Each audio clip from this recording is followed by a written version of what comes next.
I'm Hannah. And I'm Matt Hannah. And this is Horror Hour with the Hannahs, where we talk about all the scariest movies. In the wise words of Bodies, Bodies, Bodies, today's episode is a podcast about hanging out with your smartest and funniest podcast friends. We are joined today by Lonely and Suzie from No Bodies. Hey, guys. Hello. Can you believe that, Suzie? We are the funniest and the smartest ever. Can you believe that? I'm the funniest. You're the smartest. I have no humor whatsoever, so I'll just make up for it. Thank you for having us. Yeah, we are very excited to have you. We were recently on an episode of No Bodies discussing grief and death narratives in horror, and we had a lot of fun, and I feel like it was a really stimulating conversation, so we were very excited to get to work with you guys again. So everyone listening, definitely make sure to check out that episode and the rest of their content, because it is great. But today, we will be talking about the top 10 scariest horror movies.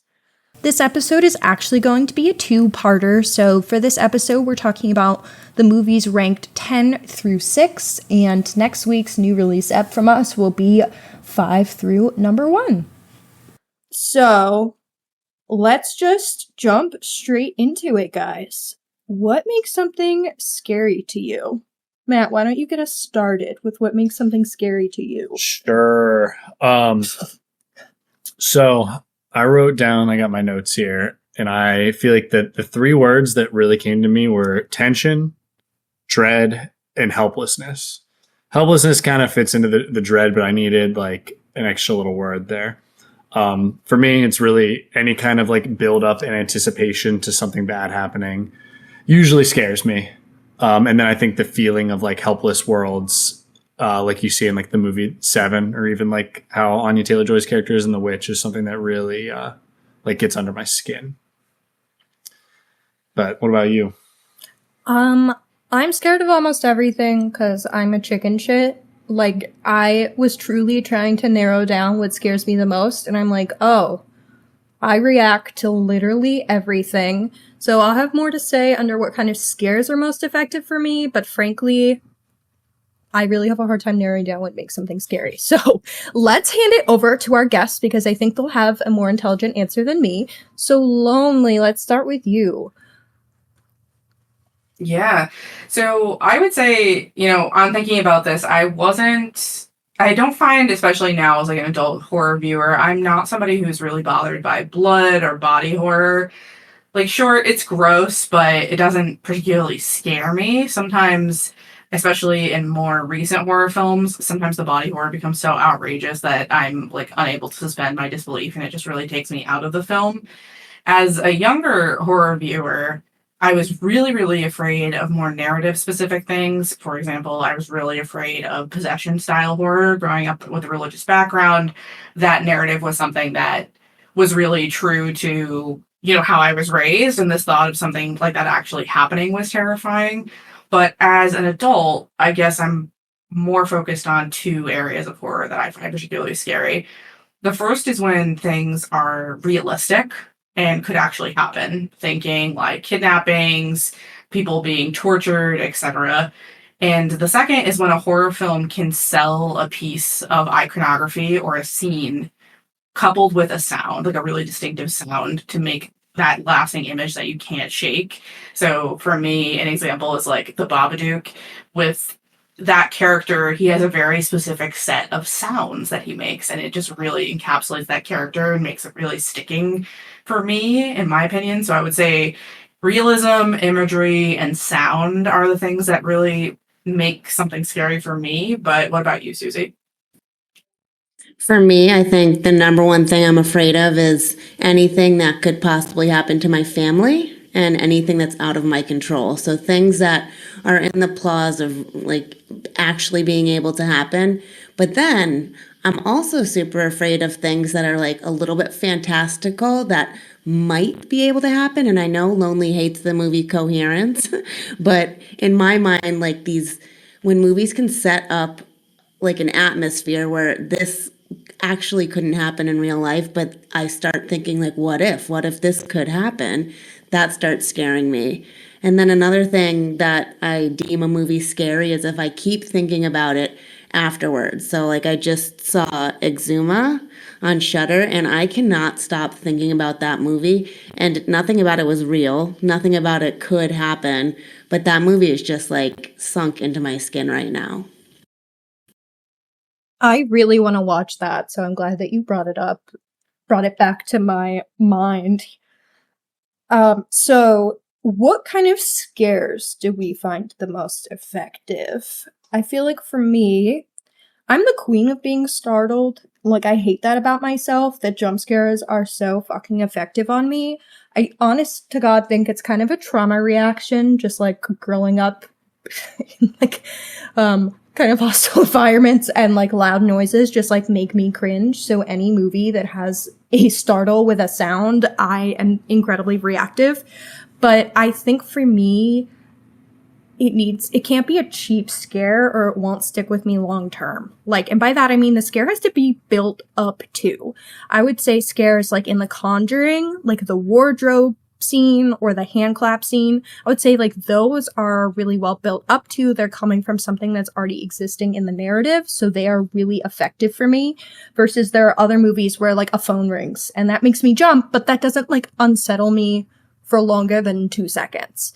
I also think when jump scares are being constructed, when you place the threat out of the frame, we can't see it, but we know it's there, and then it kind of comes into frame suddenly. That does really get me.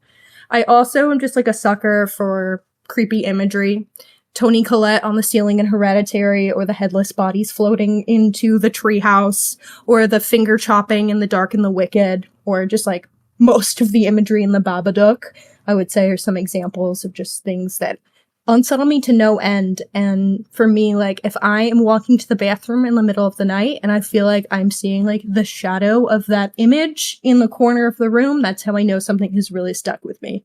And that used to happen a lot more often than it does now. But So for me, I've been trying to think about like how do we break down scares, and I will simplify and try to go with like 2 different type of scares. I think there are crafted scares with camera work, and I think there are narrative scares. And I think a lot of the times people really only talk about what I'm going to call as like the crafted scares, which is the idea, for me at least, being forced to like stare down some horrifying imagery. I think like Signs is a good example. If you guys know what I'm talking about, the famous part where Joaquin Phoenix is watching footage of an alien sighting.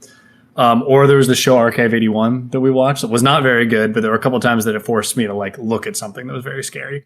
I also think another type of crafted scare that really works is putting me as the viewer between the threat and the protagonist. So I think It Follows is an example of this, where pretty consistently they establish that the threat is behind the camera.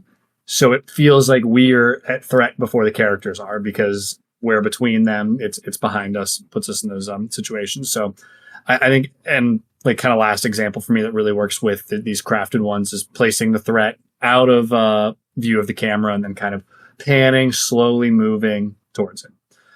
The other big type I think is what I'm calling is like a narrative scare, which I think I have started to understand more because I've been watching Twin Peaks season 3, which I know we have some Twin Peaks fans here, where I was starting to feel something I hadn't felt before in terms of fear, and I could not put a word to it. And I finally felt like the best way to describe it was this feeling of like insignificance, or that like a like rift in my reality could just open up at any moment, or maybe is.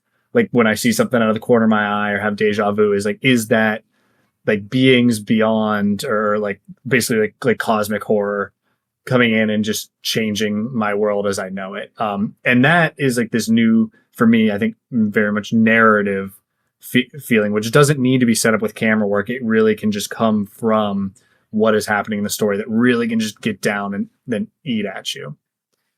Matt, I feel like this is like the 5th episode in a row where you've talked about Twin mentioned Peaks. Twin Peaks. Well, season 3 has been very scary for me. So, Well, Suzie, why don't you go ahead? You were talking about cosmic horror, and one of the things that really scares me is when things are in our reality, but they're just like a little bit off, and things just keep getting a little bit off. And I think that's why you and I like Twin Peaks so much, because it seems like it's set in like your everyday suburbia, but everything is just like a little bit off in each scene. But personally, for jump scares, for me, it is the fucking mirrors. Anytime a movie has mirrors in it, I am so afraid of what we're going to see in that mirror and what we're going to see behind us. One of my most memorable jump scare memories is the scene from Phantasm where the little boy is looking in the mirror and the tall man like jumps out and grabs him. So mirrors will get me every single time. You were also mentioning It Follows, which I'm shocked is not on this top 10 list, but when things are moving really slowly but getting closer to the camera and you're watching them get closer to the camera, but you are watching it without the characters in the movie realizing it. So that happened in The Messengers from a long time ago, and it happened in Smile, it happened in Terrified, and you know, that totally gets me. I would say, the Babadook really just stands out for me as something that really it has effective scares, at least for me. And that's again, I bring it back to the fact that the Babadook as a character is such like a well constructed, creepy ass thing. It's got a whole backstory. It's got a set of rules that it follows. It has a very specific set of goals, a distinct look to it, and again, the sound. That phone scene where the Babadook is like gurgling in the phone and he does the Babadook dook dook. That fucked me up for years. For years. To this day, I still cannot think of the Babadook while I'm on edibles. At any point during that, if I even conceptualize the Babadook for more than a second, that becomes a very unpleasant experience for everybody involved. And then in the Babadook, where the woman's looking in the corner of the room and there's the hat and the coat, that's me all the time, always, with the Babadook. Anytime he could just appear in the corner of the room. But I would say in terms of jump scares, I don't feel they get me as often, and I think that's just from exposure of watching so many horror films, especially watching them back to back. You start to kind of get the pacing and you can sense when it's about to happen. But what definitely gives me the creeps are peripheral scares. So, Susie, you were kind of talking about this when you have a shot, right? And we're supposed to be focusing on the main character doing something, but in the background, we see something creepy happening that no one else notices. And one of my first experiences with this was The Woman in Black, which, looking back, very nostalgic film, but not exactly the strongest, didn't really age well. But in that film, the Woman in Black is present in almost every shot if you just look close enough. And it's just really ominous and really creepy that, here's Daniel Radcliffe trying to just uncover this mystery, and there is a straight up demon following him through the entire movie.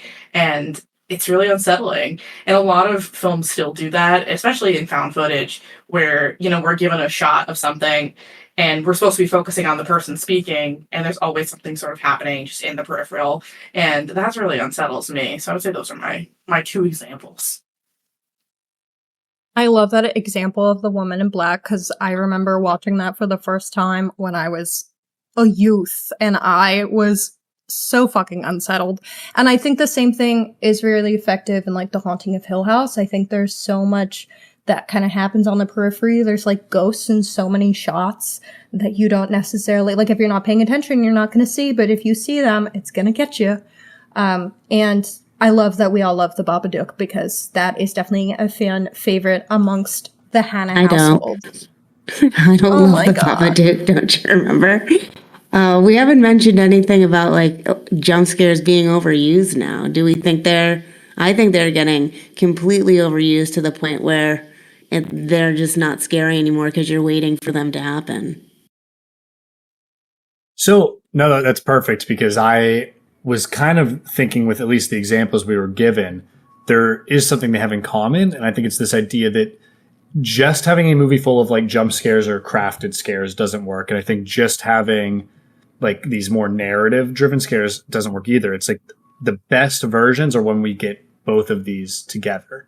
And I think that that's because obviously a jump scare with no tension doesn't work. But if you are able to build up this sense of dread and tension around it and then release with some kind of like scare for the audience, I think that's fine. I don't think it's completely necessary all the time. And I do agree with you that it can be overdone. I think it's sometimes even better maybe to let the audience sit with the anticipation of getting that scare that never actually comes.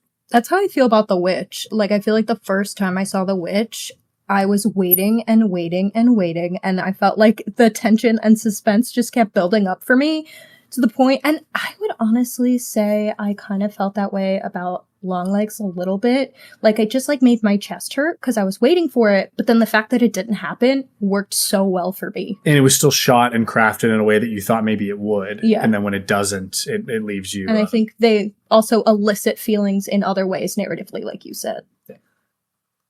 Thoughts from either of you? I mean, we'll kind of get into it when we talk about Insidious. I'll go on my James Wan rant, but I would say, in contemporary horror, the jump scare has been, and when I say contemporary horror, I mean in like the last 20 years, has become used in a different way, I would say, than when we look back at 80s horror and 80s slasher, where it was like relying pretty heavily on the score to tell you when a jump scare was going to happen. Whereas nowadays, it's sometimes the absence of a score that really kind of clues you into when a jump scare is going to happen. And I feel that James Wan, particularly with Insidious, brought about kind of like the new age of the jump scare, where we have that long, drawn out, where you're waiting and waiting and waiting, and it's that anticipation that ultimately gets you. And Insidious, there's a lot of great examples of this, even with the harsh strings, using that to cue in the jump scare, the double take of what's actually happening and what, when you think a jump scare is going to come and it doesn't actually happen. I think James Wan is a master at this. I mean, he's definitely gotten weaker over time, but I think jump scares have just changed in the industry.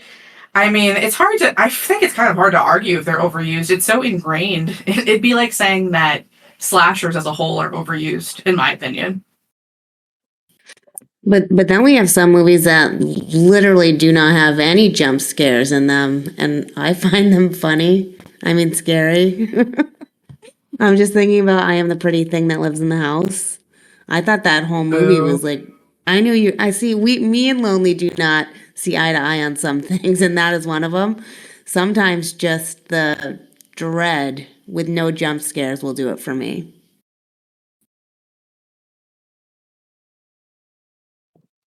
I really think it maybe just comes down to whoever's behind the camera being good at what they do.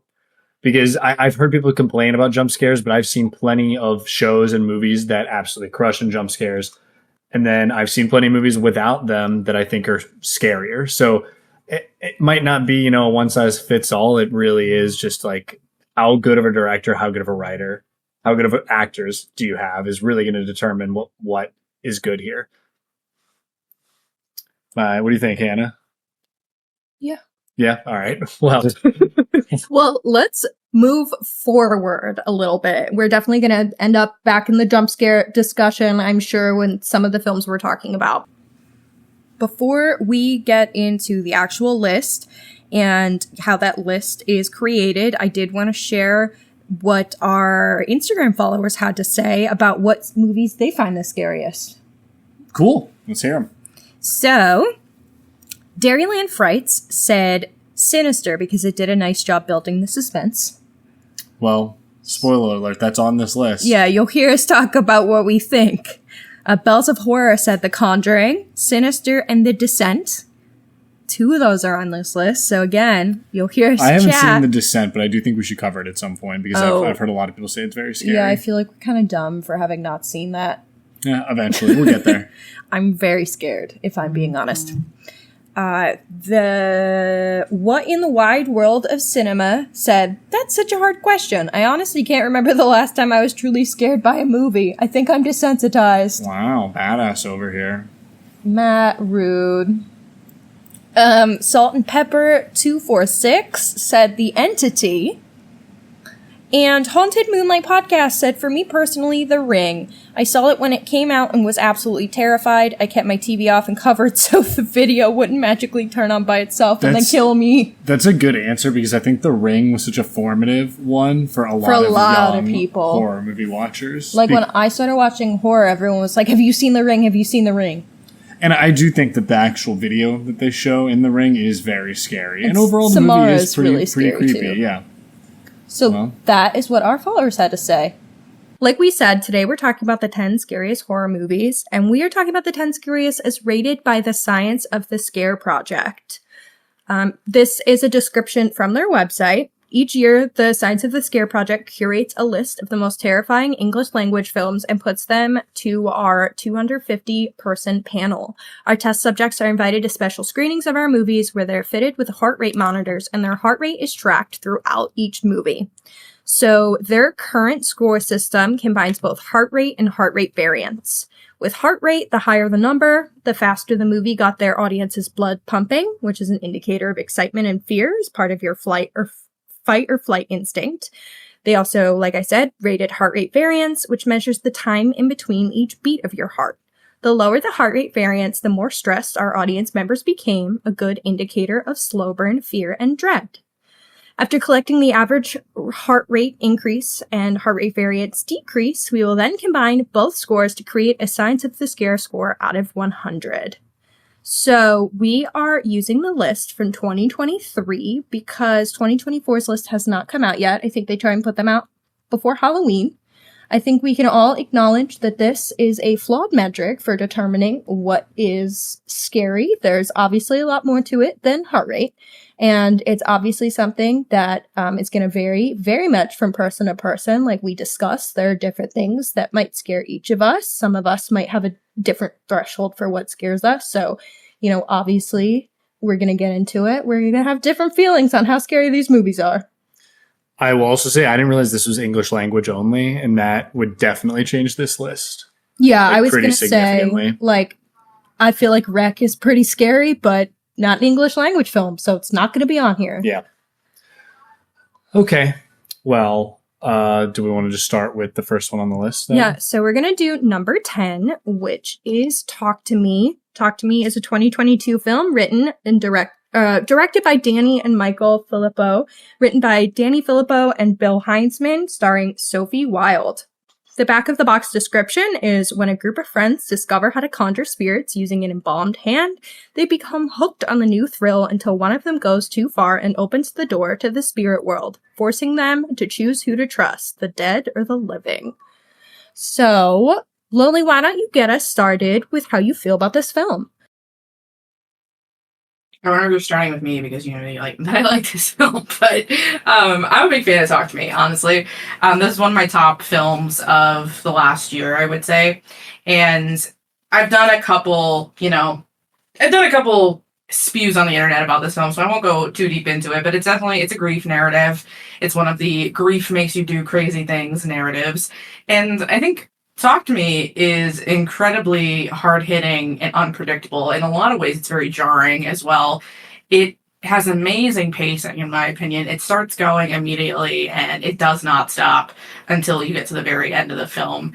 It's beautifully shot, characteristic of A24.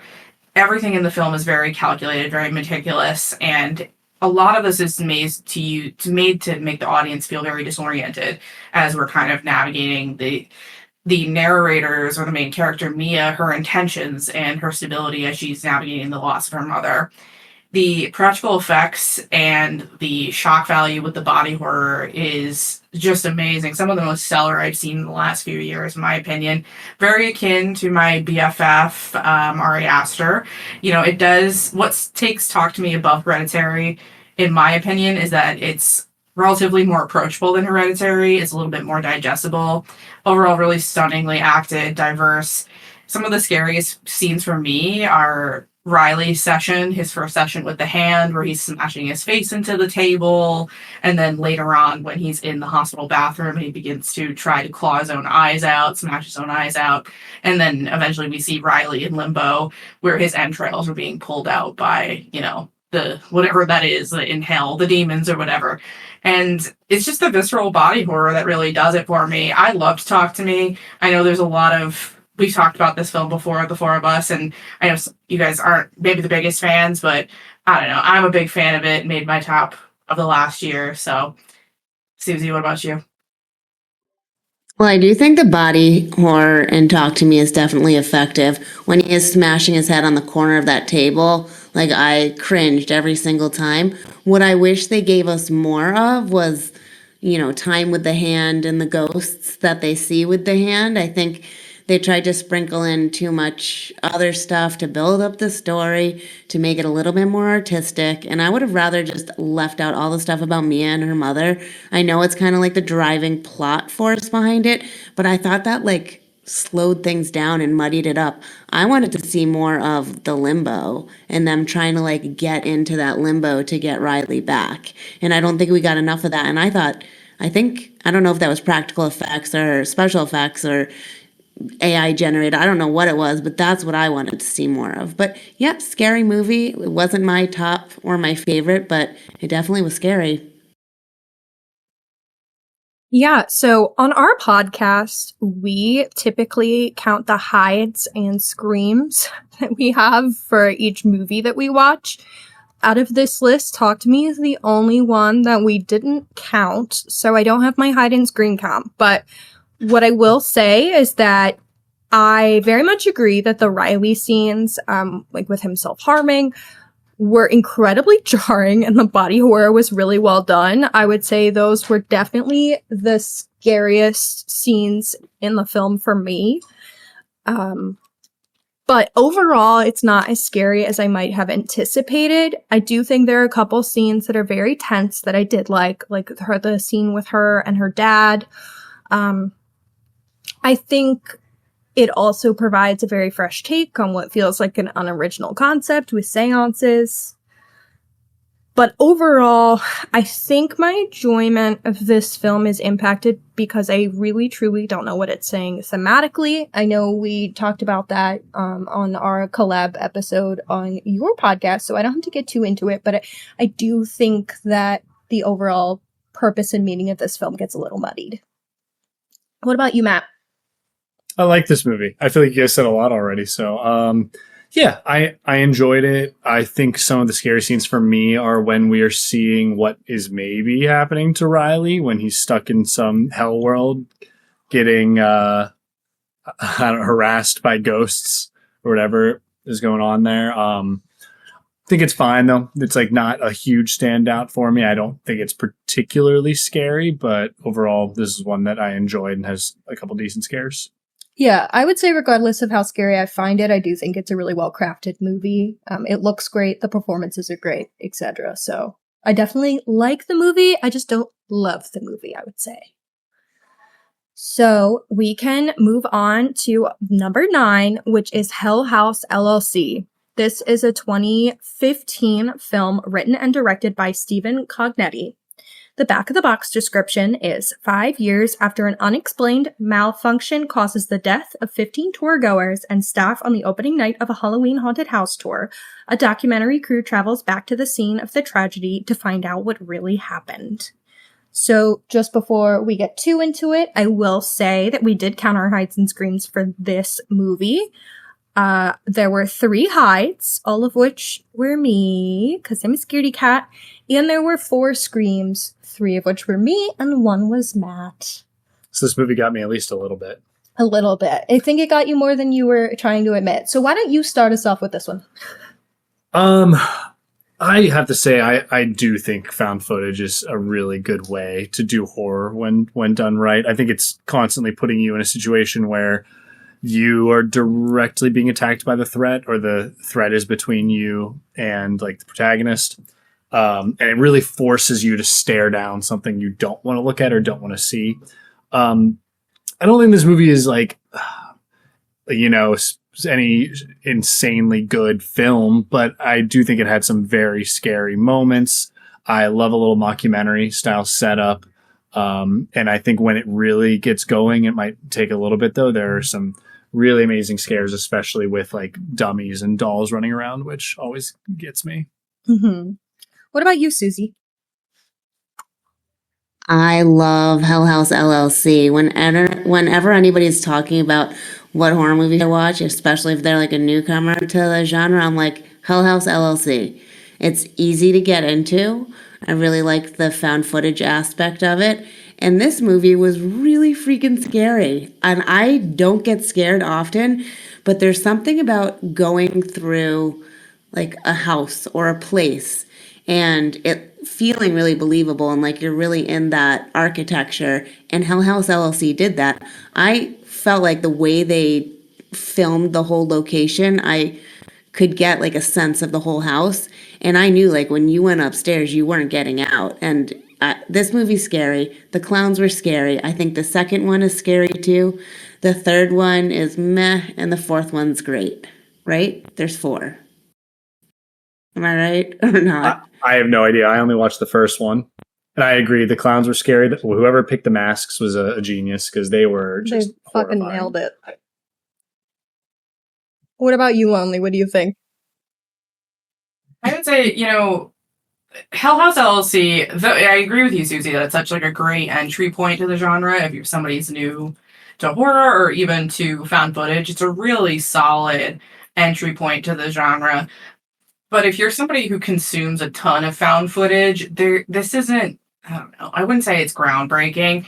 If you're not a found footage fan, you probably also won't be too entertained by this. I don't think it's anything super special, probably controversial opinion, but I do believe it does suspense super, super well. You have a lot of unreliable narrators in this story, so it keeps you it keeps you guessing, and you never really know who to trust in the story because none of the other people trust each other.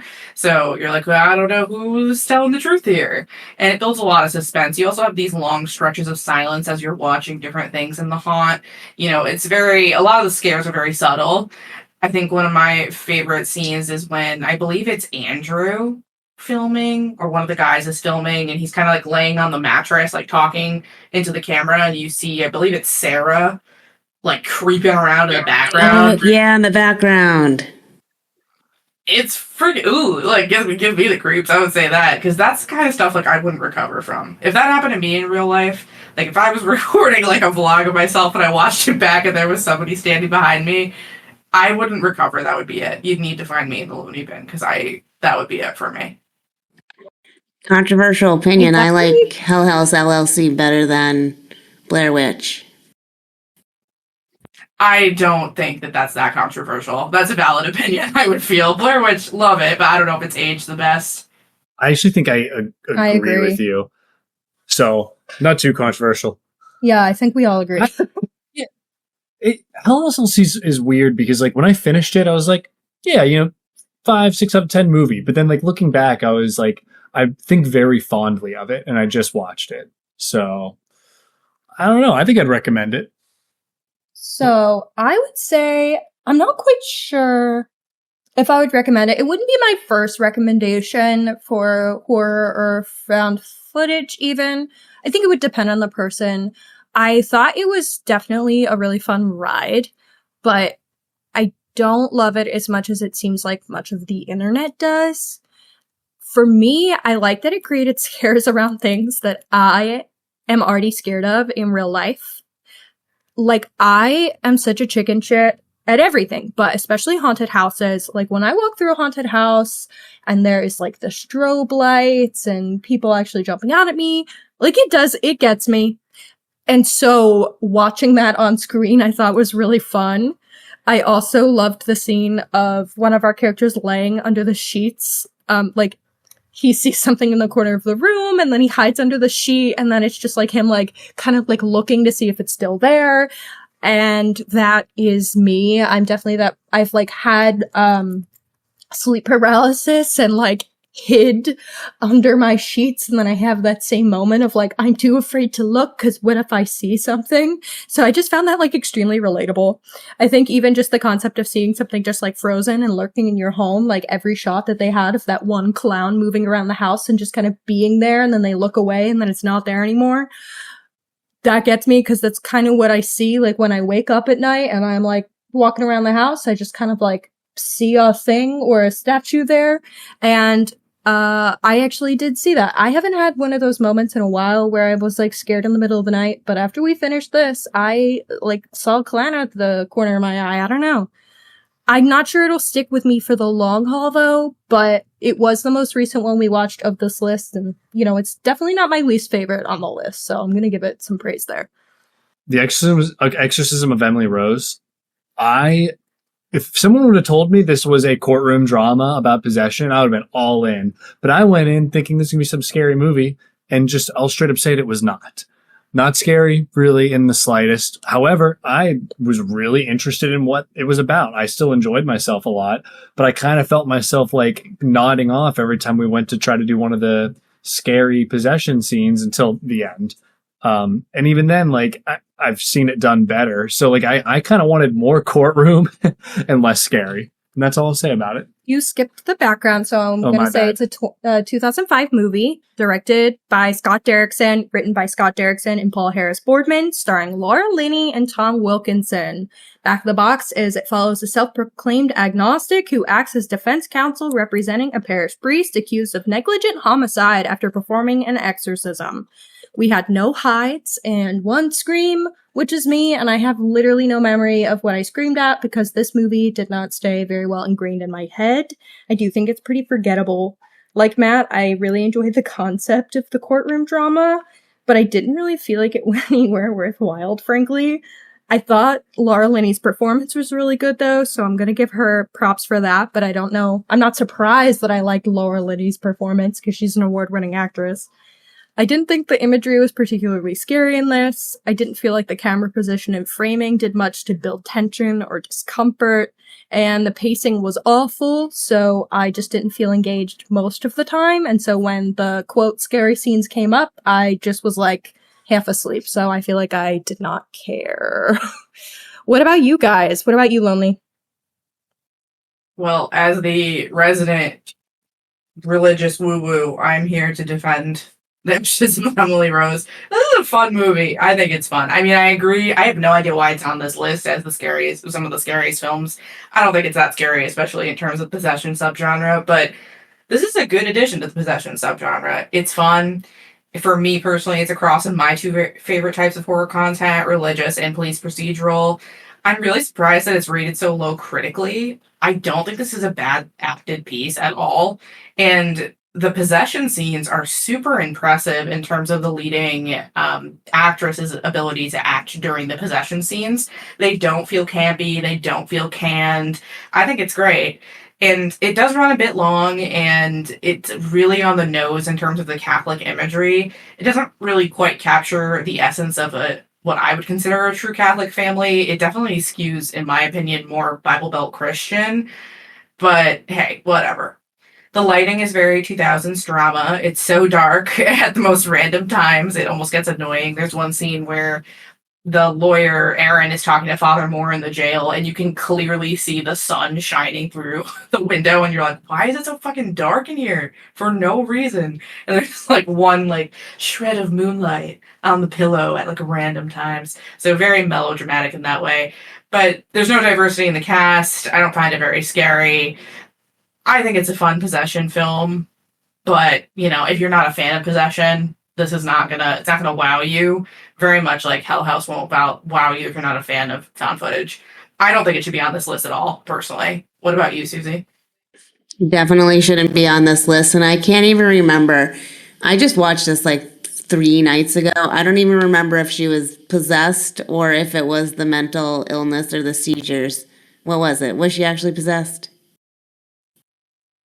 Well, that's the question. Okay, I mean, that's I the would say she's question. actually possessed, but So this movie, the only thing that's scary about it to me is like they mention one part in this movie that like she smelled something burning, and that was a sign that she was possessed by the devil.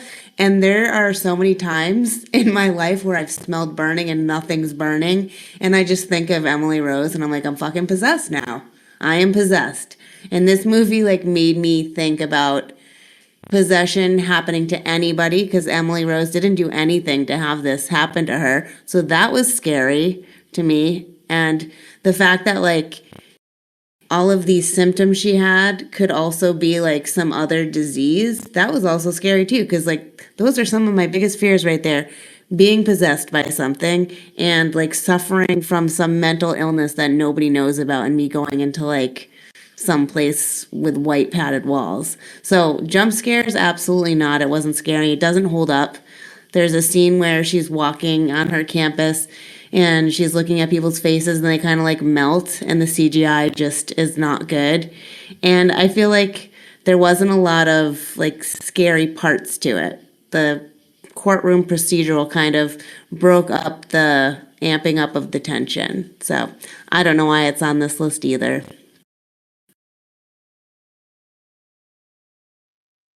Any follow-up thoughts, Matt? No, I am in agreement. I do think Lonely's correct. It is fun. It's a really fun concept. I agree with Lonely that the performance of Emily Rose, she did a great job. And I was looking into it, like how they did it. And there were certain scenes where like that's really her. They're not using any like CGI, a lot of practical. So I thought that end of it was really impressive. But ultimately, I think I was let down because I was expecting something really scary because of this list, and it just wasn't. But we can move on to a movie that I think we can all agree is a bit scarier. Smile. Smile is a 2022 film written and directed by Parker Film, starring Sosie Bacon and Jesse T. Usher.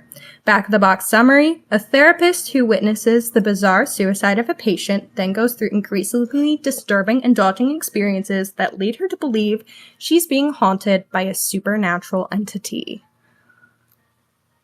Susie, do you want to get us started with this one?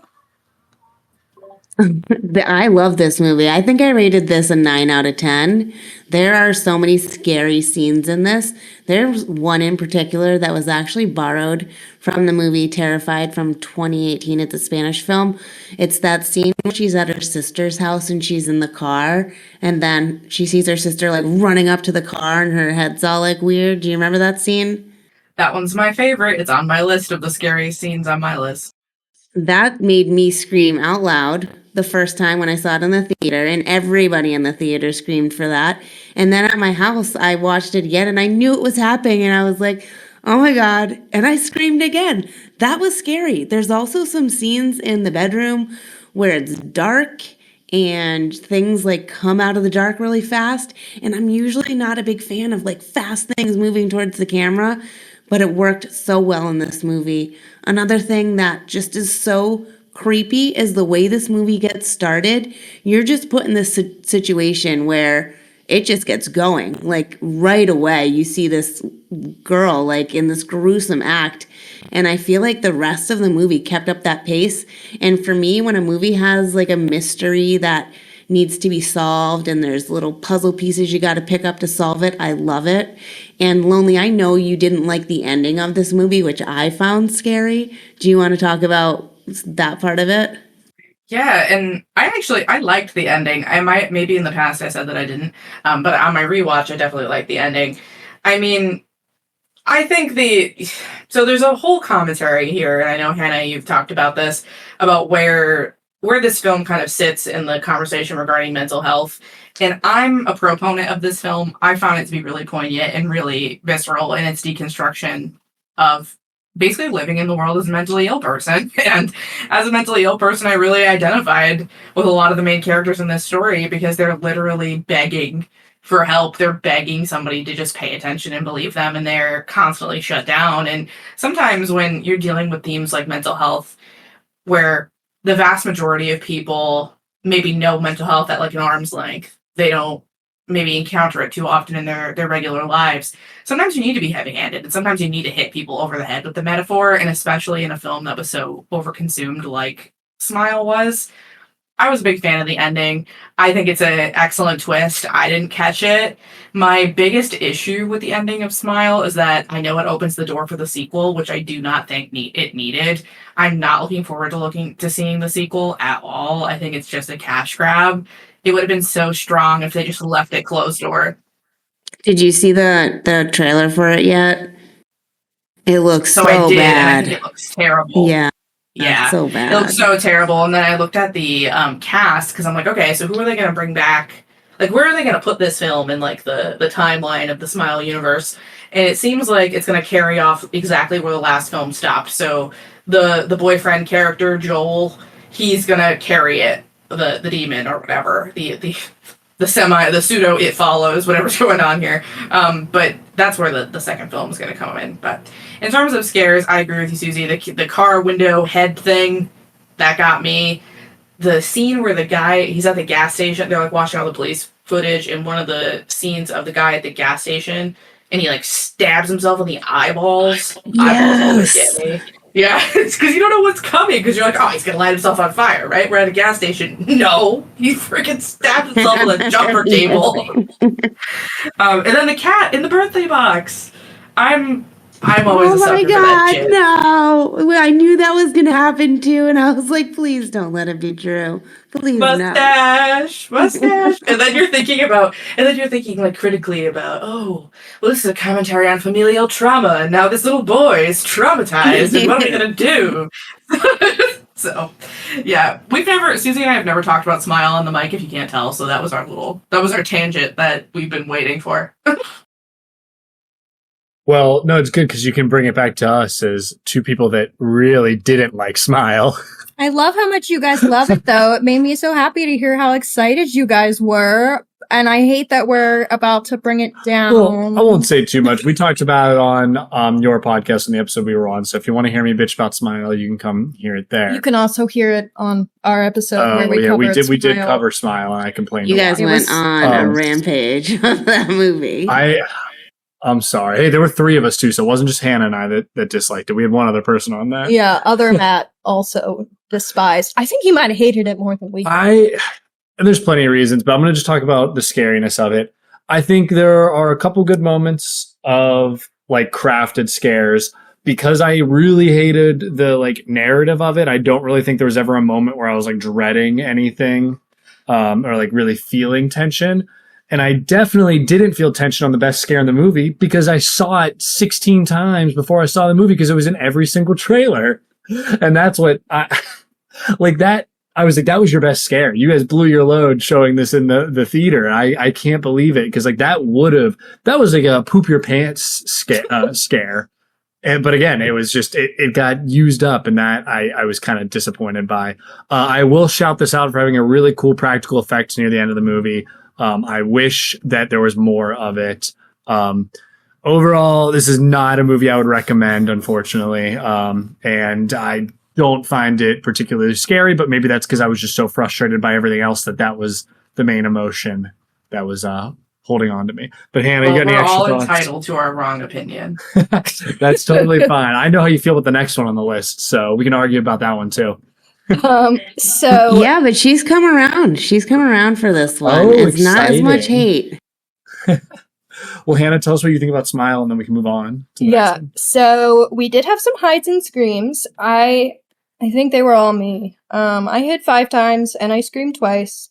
Like we know, anything that I think a jump scare is coming, I'm gonna hide. So I was ready. I loved the opening scene. I thought it was really effective. I thought the performances in that opening scene were excellent. Matt was so scared that he farted. Oh, that's... I laughed for like a minute straight on our episode to the point where I started like full on sobbing because it was so funny. But yeah, so that was great. I think the smiles were creepy as fuck. Like, loved that. I just felt like I predicted literally everything in this movie. Like the cat, before it happened, I looked at Matt and I said, the cat's in the box. And they were like, why do you think that? And I was like, the cat's in the box, dude. And that happened with a couple different things. So Matt Dalton was like, did you write this? Because why do you know everything that's happening? And so I think because I was able to predict everything, I just like didn't feel scared or tense by anything. I felt like the jump scares really failed to affect me. Like they were startling, definitely. But I felt like they weren't built to. Like, there was a lack of tension building. If there's just a random phone call or a random alarm going off, that doesn't work for me because it's not built to. It's not, like, coming from something in the story. So I just felt like a lot of them were really cheap, and I just don't love a cheap jump scare for the most part. I also didn't find the creature design particularly scary. And that's something I'm frequently let down by, to be fair. And I will say that again with some other things, movies on this list. But, you know, that could just be a me problem, because I've seen other people who are like, that was sick as fuck. So that could literally just be a me problem. I think where I failed with this is I had really high expectations because everyone said how scary it was. And I just didn't, I guess. And obviously we talked about in our episode and on our collab episode, but I just think thematically for me, this did not hit. It caused me a lot of like concern because it kind of felt like it was just telling me I should die because therapy is not going to help me overcome my trauma. But, you know, that's just my interpretation. Different strokes for different folks. If you want to hear more about that, you can listen to either of our episodes where we listen to both. So, we can move on though, to Hereditary is number 6. 2018 film written and directed by Ari Aster, starring Toni Collette, Alex Wolff, Millie Shapiro. The film follows a grieving family tormented by a demonic entity after the death of their secretive grandmother. So I know we kind of hyped up that Lonely has some feelings about this film, so why don't you start us off? Always. I'm good at two things, talking about Ari Aster and pissing off men on the internet. So I'm ready to do both tonight. So, as Susie hinted at, I have come around to Hereditary. Our A24 cage match, I really took some time, some internal reflection on the value of this film. Overall, I mean, is Hereditary a scary film? Absolutely. Is Hereditary also one of the most overhyped horror films of all time? Yes, absolutely. I find that Hereditary is not acknowledged for the right reasons. It is a beautifully shot and acted film. And I have had more appreciation for it over time, especially as an art house piece. I always say this, but Bonnie Bozell, one of our best internet friends, really opened my eyes to the way that the house is used as a metaphor for the human psyche in the way the film is told. And that really, gave me a new perspective and a new appreciation for the way the film is shot. And I always say this, but my issue lies really with the storytelling. It's messy. It has loose ends that don't fall into place. And to be honest, Ari Aster as a storyteller doesn't have any desire to do that. He doesn't have a desire to tie up loose ends. He's very much like, this is the story, this is what you're going to get, and you are going to deal with it. It's also incredibly bloated. There is no reason for this film to be almost 2 hours or 2 hours plus. Another characteristic of Ari Aster. And ultimately, my biggest issue with it is that it loosely and incorrectly applies the lore of Paimon, which is actually a king of hell cited in the Lars Goretia and early grimoires, which are books of magic and mysticism. So it's a challenging space because contemporary mysticism and magic is already kind of looked at as the outside kind of antithesis of religion. But it's unfortunate because there are a lot of practitioners of infernal magic, and especially those who travel in the same spaces as those who practice with Paimon. And it's a prominent deity, and they aren't out here cursing bloodlines and mutilating people. And when Ari Aster was prompted in several interviews to address this, like, where did you get this imagery? Where did you do this research? He had absolutely fucking nothing to cite for it. And he was like, I thought it was cool. Like, yeah.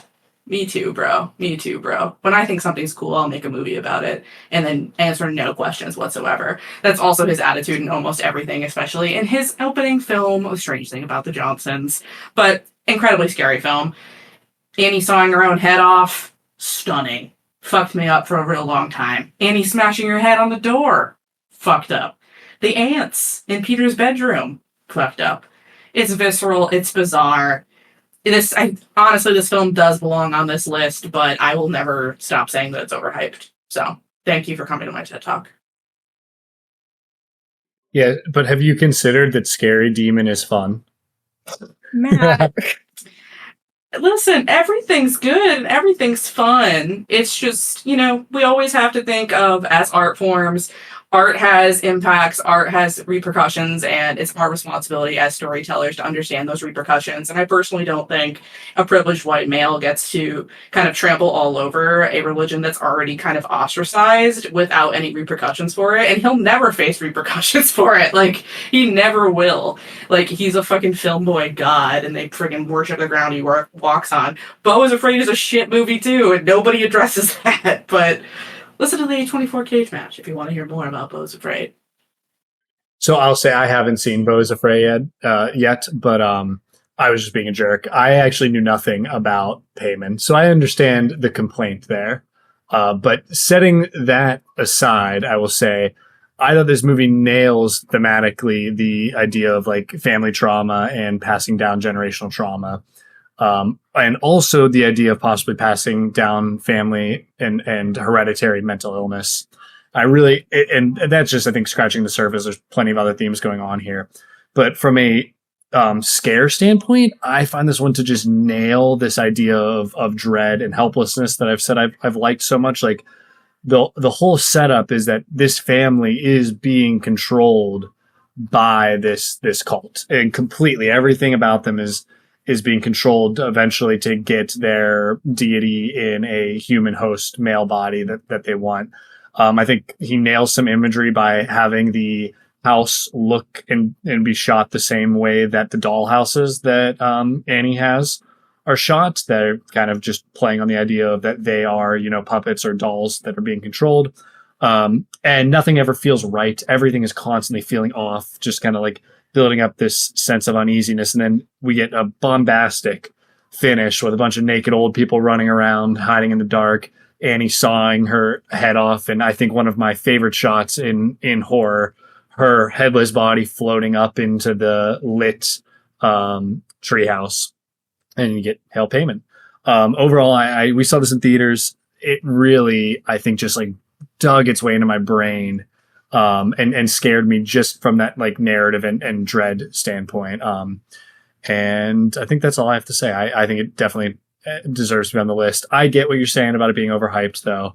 I think it's still worth a watch. I don't know.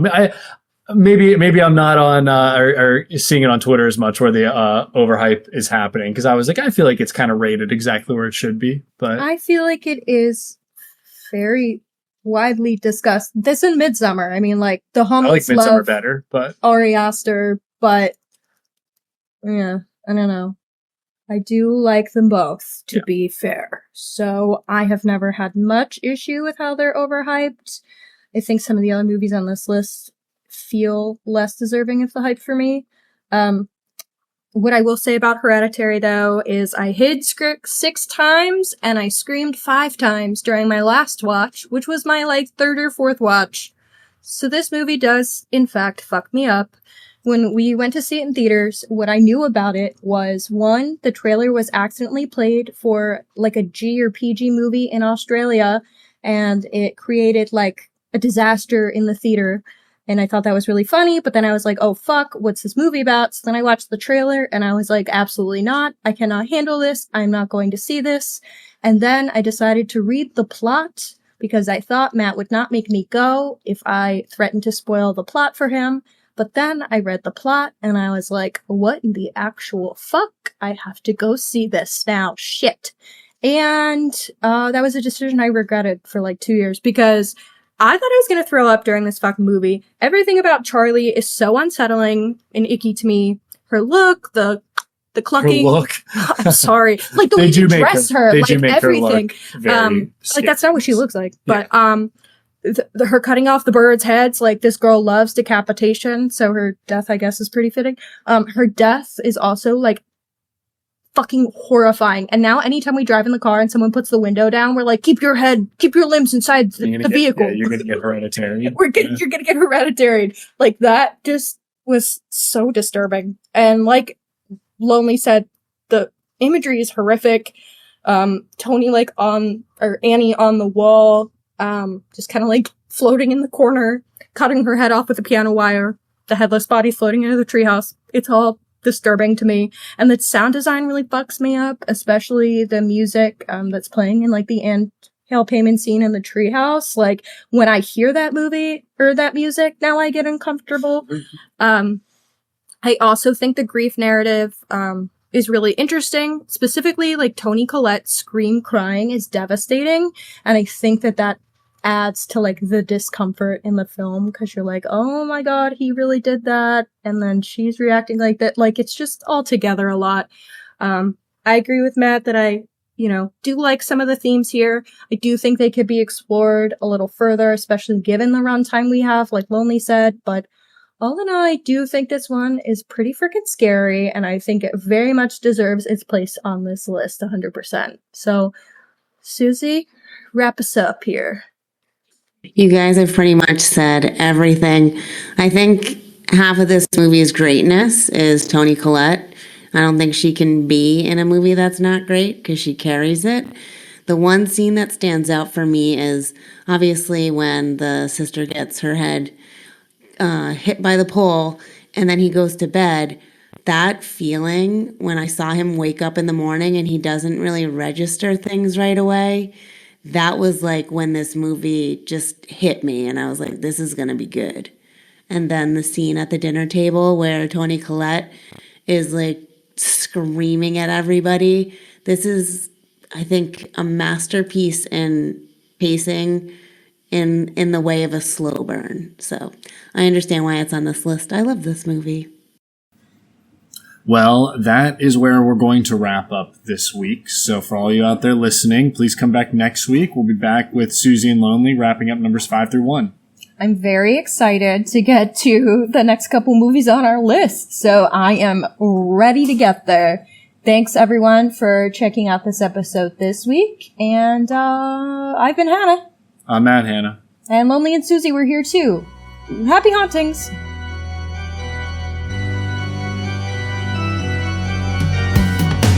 Thank you for listening to Horror Hour with the Hannahs. Make sure to listen to future episodes on Spotify, Apple Podcasts, Amazon Music, iHeartRadio, or wherever you can find podcasts. You can follow us at Horror Hour with the Hannahs on TikTok and Instagram for more content. If you like the podcast, please follow and leave a review on your favorite podcasting app. Happy hauntings!